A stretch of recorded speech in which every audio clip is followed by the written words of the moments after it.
Morning students, छात्रों, आपको पिछली 2 कक्षाओं में जंतुओं में जनन के बारे में बताया जा रहा है।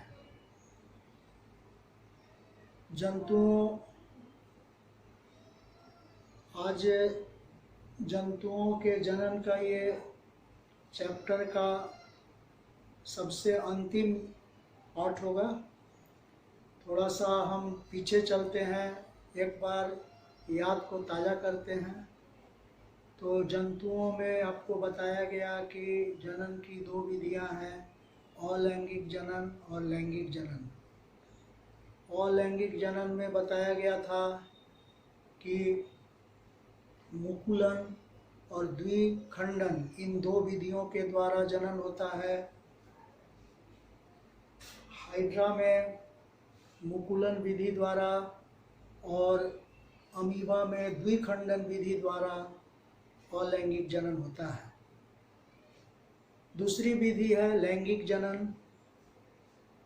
लैंगिक जनन में मेल और फीमेल, नर और मादा, 2 सेक्स भाग लेते हैं। तो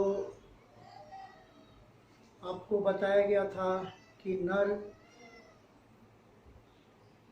मेल सेक्स ऑर्गन से शुक्राणु नामक युग्मक और मादा से नर अंडाणु युग्मक, इन दोनों का मिलन होने के फलस्वरूप निषेचन क्रिया होती है। तो आज हम जानेंगे कि निषेचन प्रक्रम में, फर्टिलाइजेशन में है, स्त्री के अंडाणु और नर के शुक्राणु का संयोजन होता है। आइए जानें कि अंडाणु तथा शुक्राणु के संलयन के पश्चात निषेचित अंडे का क्या होता है। तो अब हम देखेंगे कि निषेचित अंडे का क्या होता है। तो इसमें हम भ्रूण का परिवर्धन देखेंगे आज।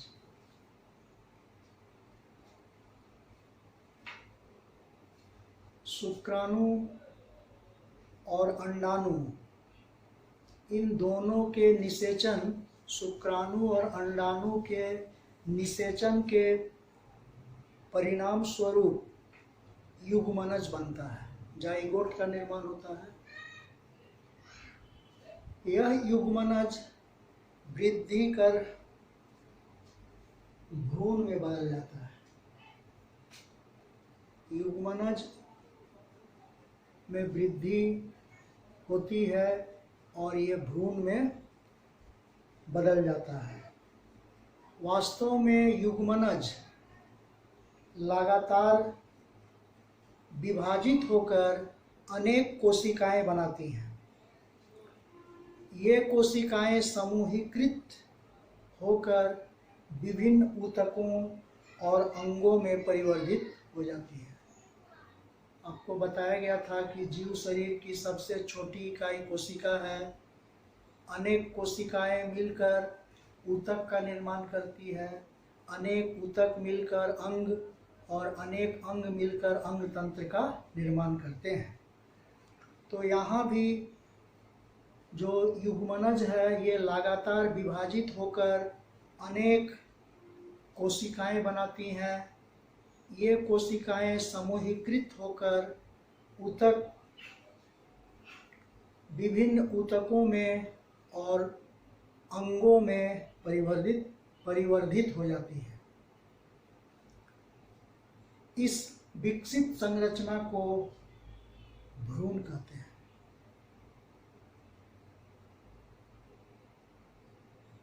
अब गर्भ का निर्माण।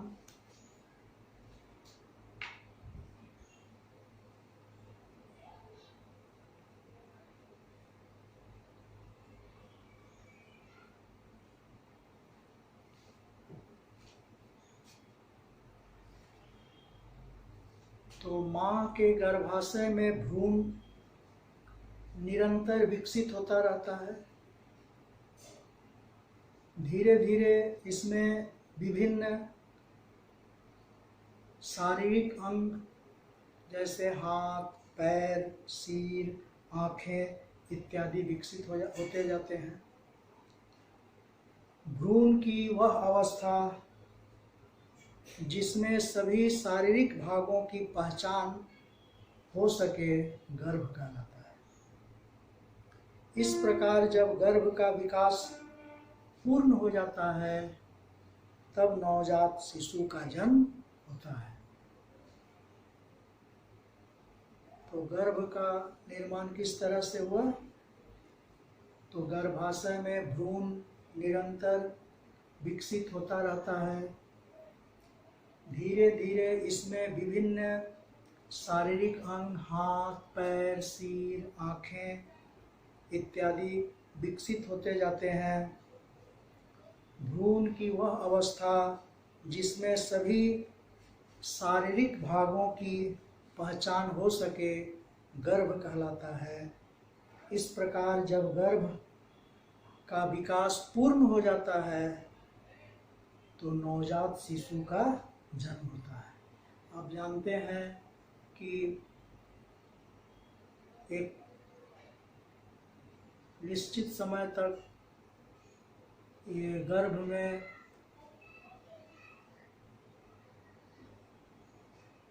बच्चे के संपूर्ण अंगों का विकास होता है और अंत में जब वह समय पूरा हो जाता है तो नवजात शिशु के रूप में वह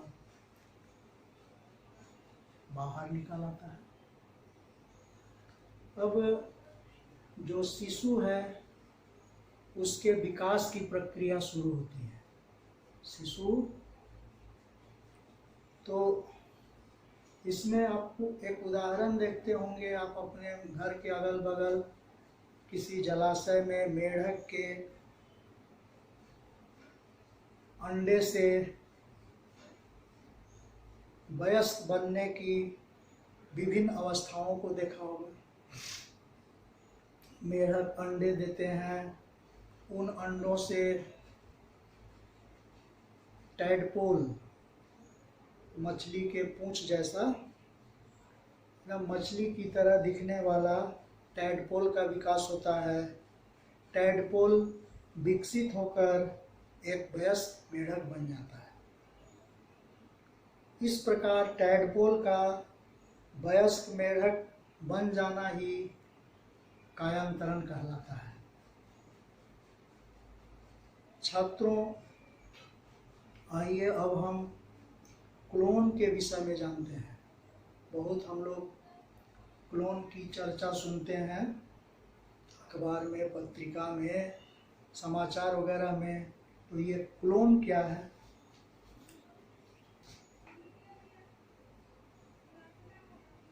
क्लोन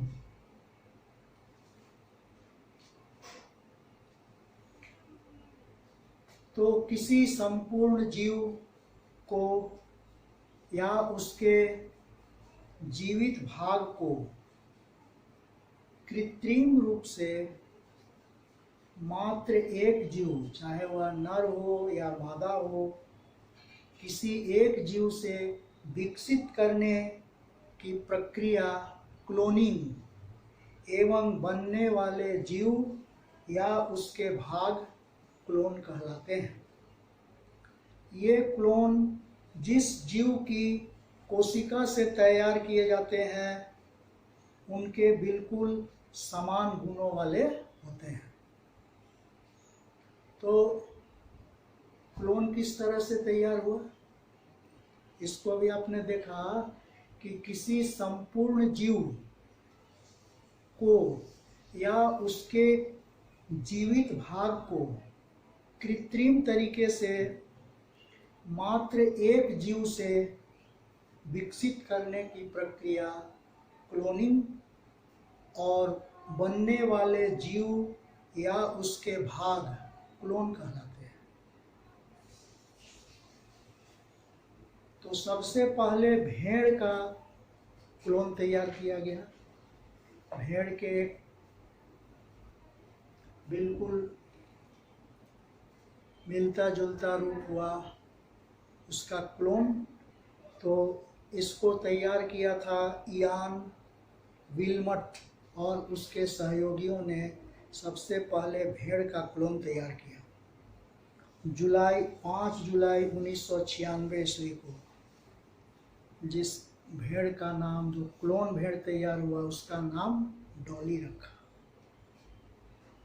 तो इस तरह से जंतुओं में जनन से लेकर जनन में हम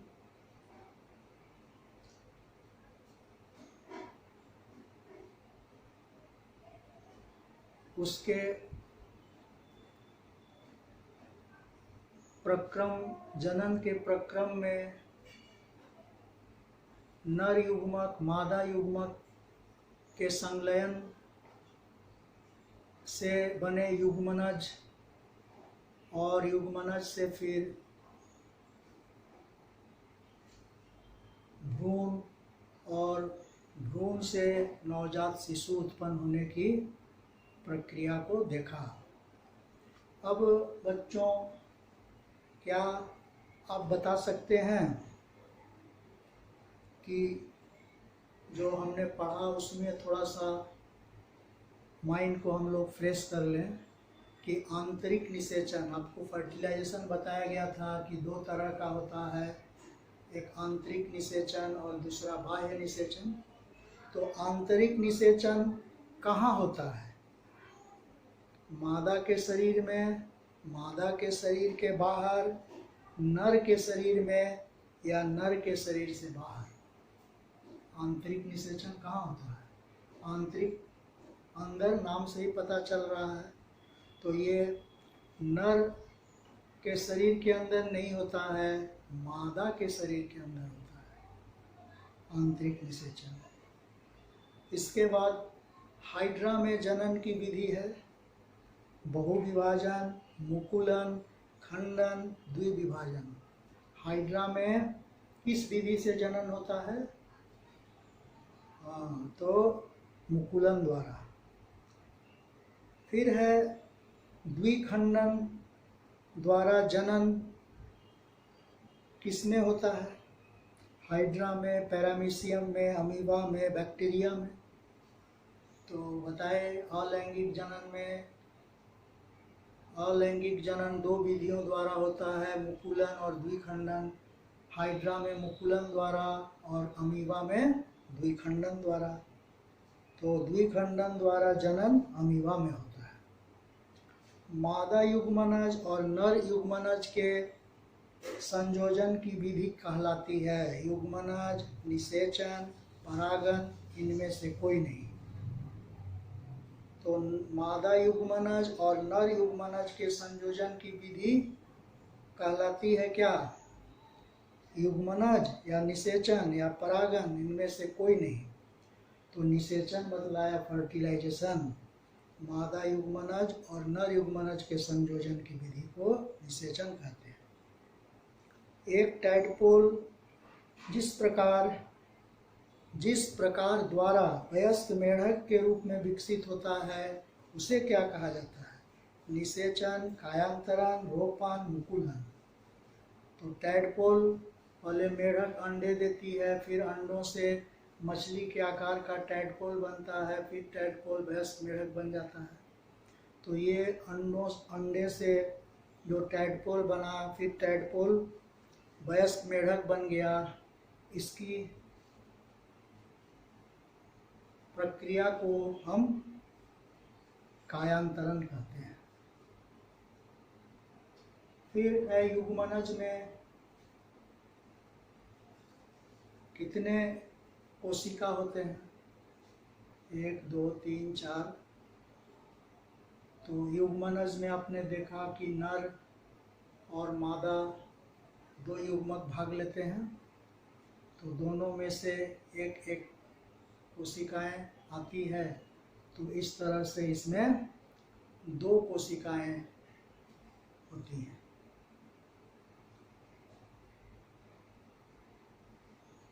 तो आपका ये जंतुओं में जनन पूरा हुआ। आप इसको फिर से स्वाध्याय के रूप में रिवाइज करेंगे और अगली कक्षा में हम एक नए चैप्टर के साथ फिर उपस्थित होंगे। धन्यवाद।